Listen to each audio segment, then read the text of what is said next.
Urgent बार Shubham films mix बार Pallavi recording studio मठिया मोड़ कंचन इब्राहिमपुर।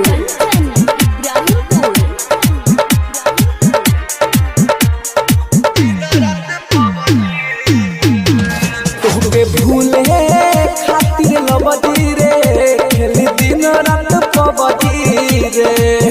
तोहके भूले खातिर लबदी रे खेली दिन रात पबजी रे।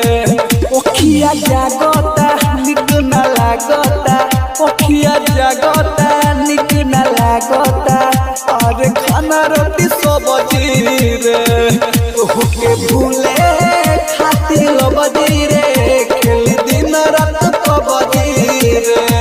तोहके भूले खातिर लबदी रे रोज खेलता नी पबजी रे। अब कमा के छोड़बे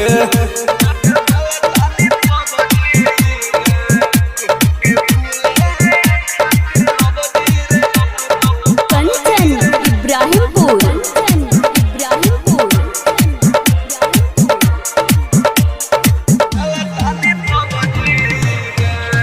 दिन भरवा घरवा छोड़ी रही बहरा रे।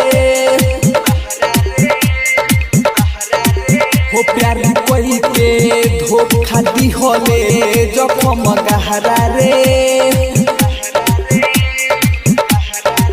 हो दिन भरवा घरवा छोड़ी रही बहरा रे।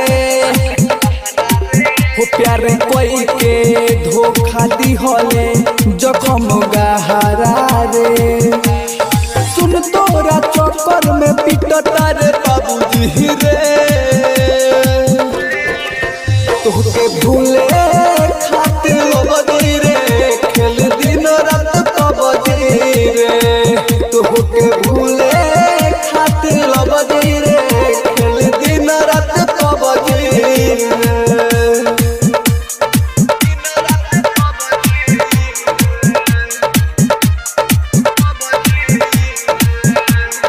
कंचन इब्राहिमपुर मिक्स बार पल्लवी रिकॉर्डिंग स्टूडियो मठिया मोड़ अर्जेंट बार शुभम फिल्म्स। देह त खुश सुननी बारे परमोद के संगवा रे।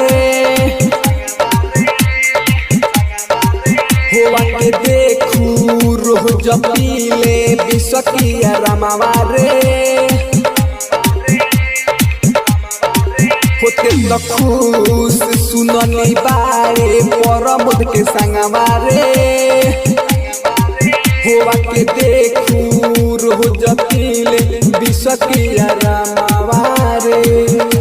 कहे अमर जितना ही माफ करी है रबजी रे।